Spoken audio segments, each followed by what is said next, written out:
¿Quién es la persona que está en esa foto? Es una niña alegre, juguetona, divertida, amante de las travesuras, de las aventuras.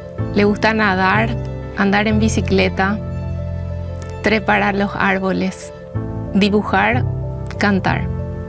¿Y cómo se llama? Se llama Maggie. Vamos a hacerle una entrevista.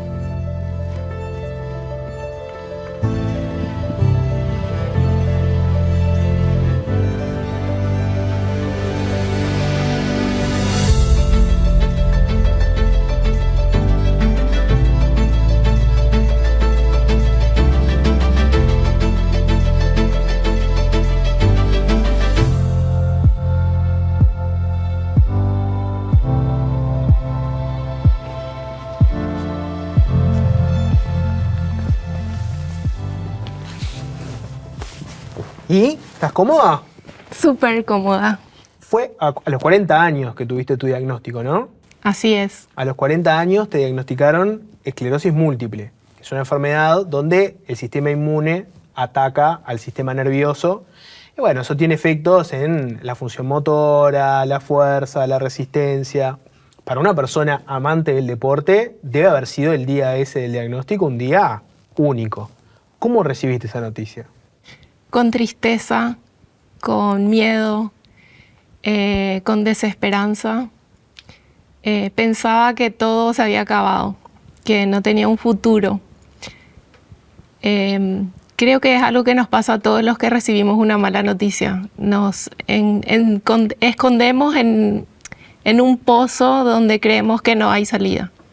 Es increíble asociar ese día a la persona de hoy que tengo enfrente, que es una persona que además de hacer deporte, hace Ironman, que es una cosa que yo con mis 35 años y supuestamente sano jamás podría hacer. Explícame qué es un Ironman. Un Ironman es un evento deportivo donde en un tiempo determinado tenés que realizar 3 disciplinas deportivas. El medio Ironman, que es el que yo realicé, consta de 3 distancias. Tenés que nadar 1900 metros, después tenés que andar en bicicleta 90 kilómetros y después tenés que correr 21 kilómetros. En mi caso, yo no hice las 3 disciplinas porque tengo mucha discapacidad en las piernas. Entonces, lo que hice fue hacer en modalidad posta y yo hice los 1900 metros nadando. Es en el agua donde me siento más cómoda. Es increíble igual y claro, me lleva a ese día. ¿Puede ser que te dijeron los médicos, olvídate del deporte? Sí. Antes, cuando te diagnosticaban esclerosis múltiple, te decían que te olvides de hacer actividad física porque la esclerosis múltiple está acompañada por mucha fatiga.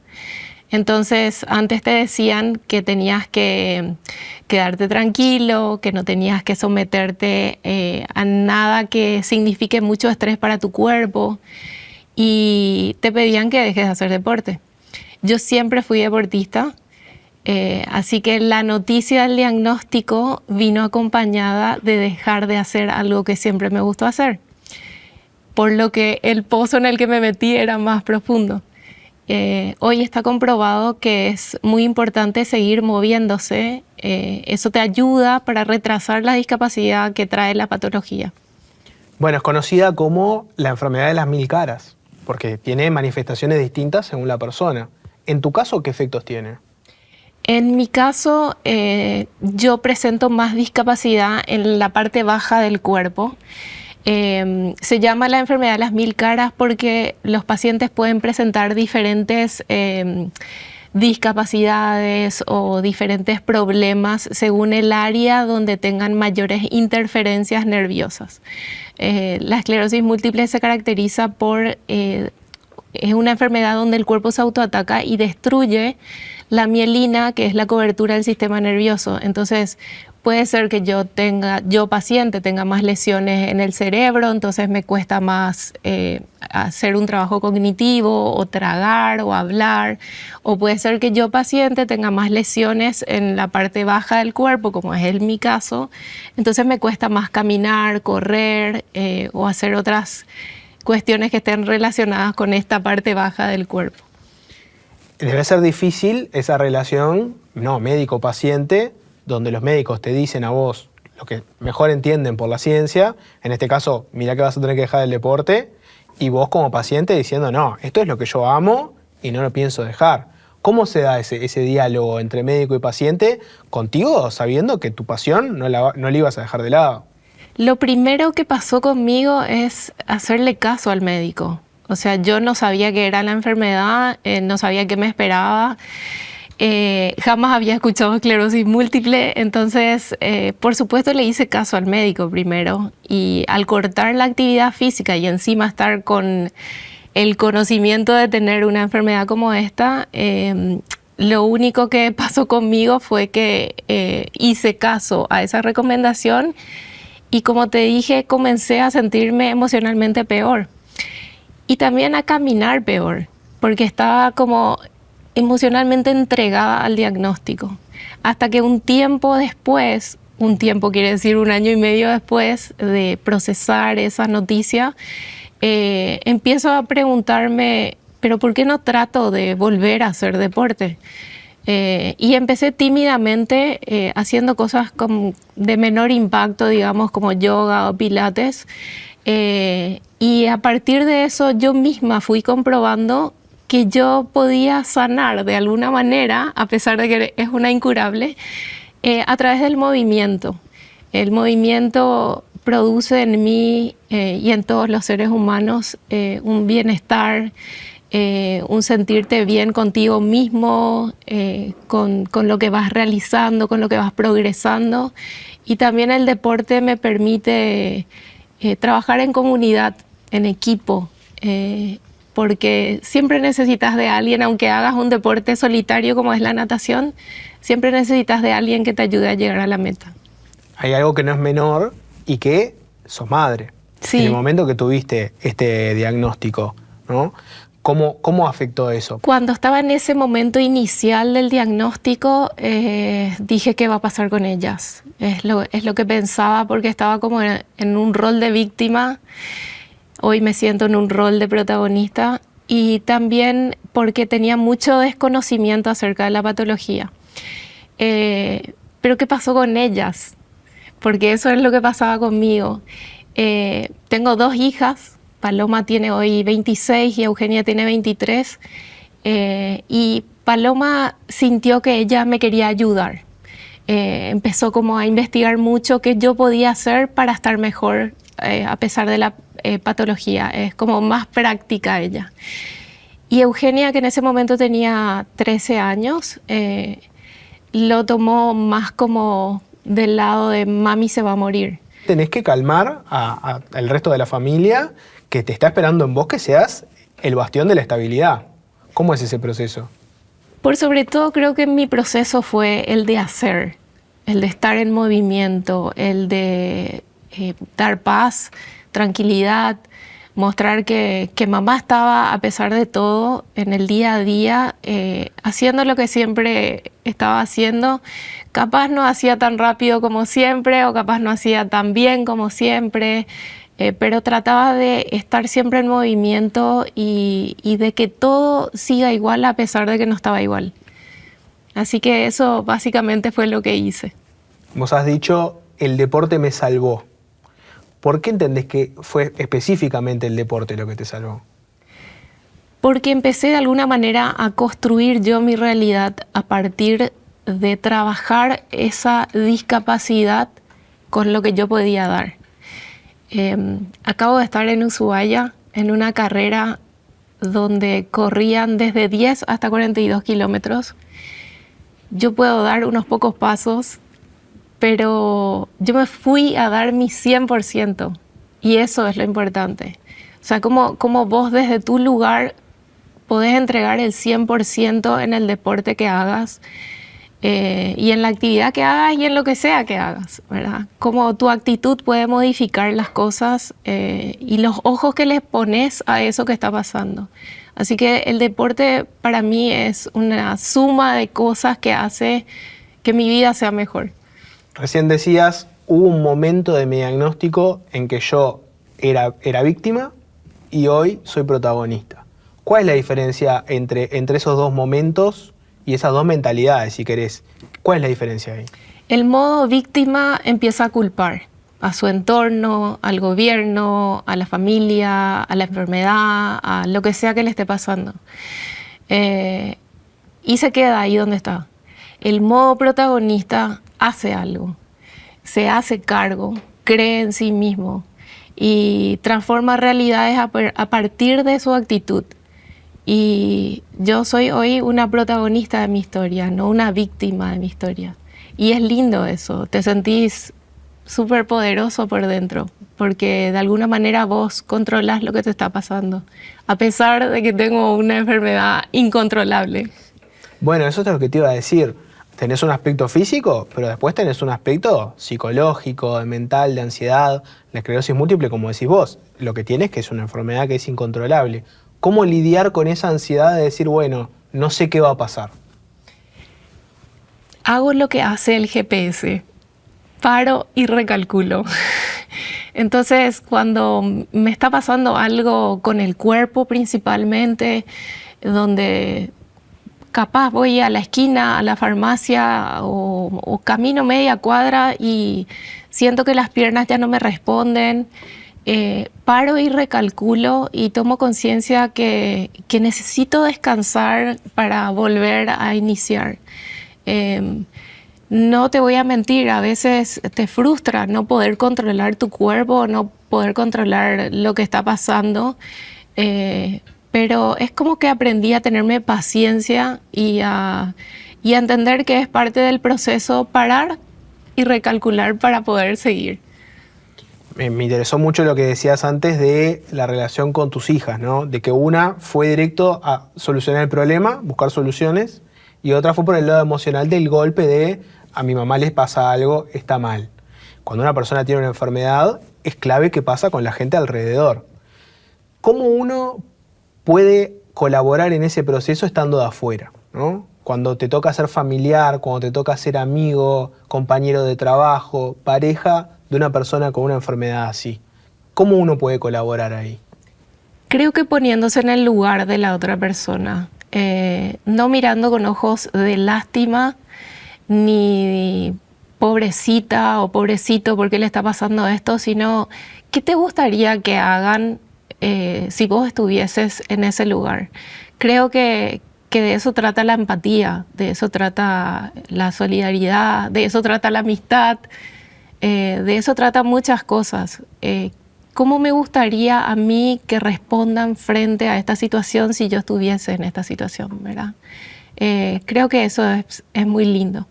Es fuerte lo que decís porque creo que la lástima es un sentimiento que es muy humano. Cuando vos ves a alguien que está sufriendo, lo primero que te nace es que te da lástima a esa persona, pero tiene un efecto negativo. La persona que es el objeto de la lástima de los demás siente un peso muy fuerte, ¿no?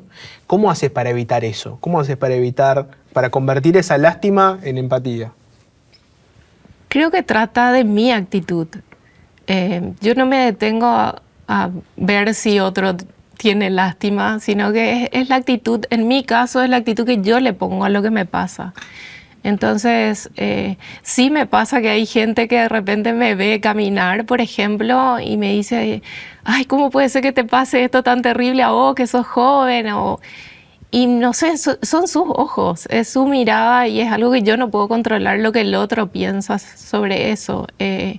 Creo que soy una persona muy valiente y que yo crea eso es lo que definitivamente, no sé, cambia mi mirada sobre las cosas.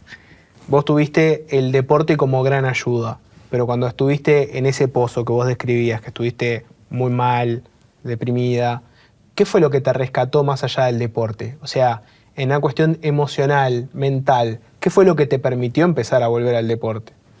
Yo creo que algo que me salvó es mi emoción de base, no es la depresión. Entonces, a pesar de que me pasó algo y yo me sumí en el pozo, como digo yo, porque no quiero hablar de depresión, porque es algo que puede ser médico, ¿verdad? Mi emoción de base no es la depresión. No es el bajoneo. Mi emoción de base es estar positiva, como esa niñita, siempre sonriendo, siempre viendo como el vaso medio lleno. Y creo que eso fue lo que me ayudó en ese momento para darme cuenta por qué mi historia tiene que estar contada de una manera negativa. Algo que me ayudó también fue que empecé a googlear diferente. Cuando hice clic y dije, quiero contar mi historia de otra manera, quiero vivir esta historia de otra manera, dije, tiene que haber alguien con esclerosis múltiple que no viva mal, que no sea la foto en silla de ruedas que aparece cuando yo googleo esclerosis múltiple. Entonces, el haber abierto mi mente a buscar casos donde había como otras personas que llevaban adelante la enfermedad y otras patologías de otra manera, me ayudó a ver un huequito de esperanza.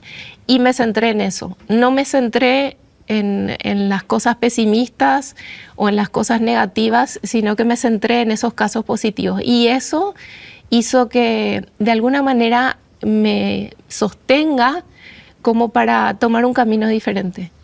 Eso que dijiste ahora recién es clave porque es verdad que cuando uno busca la representación, las personas enfermas, en los medios, fotografías, videos, entrevistas, casi siempre es, bueno, centrémonos en la enfermedad. Como decís vos, googleo esclerosis múltiple y me salen personas que están todas en silla de ruedas.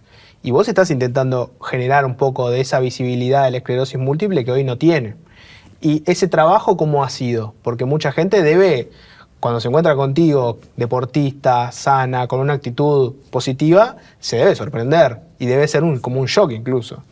Sí, pero es muy lindo porque es como que creamos una tribu entre la gente positiva y también entre la gente que ve las cosas con ojos negativos y me ve a mí y dice, mira, puedo transitar de otra manera esto que le pasa.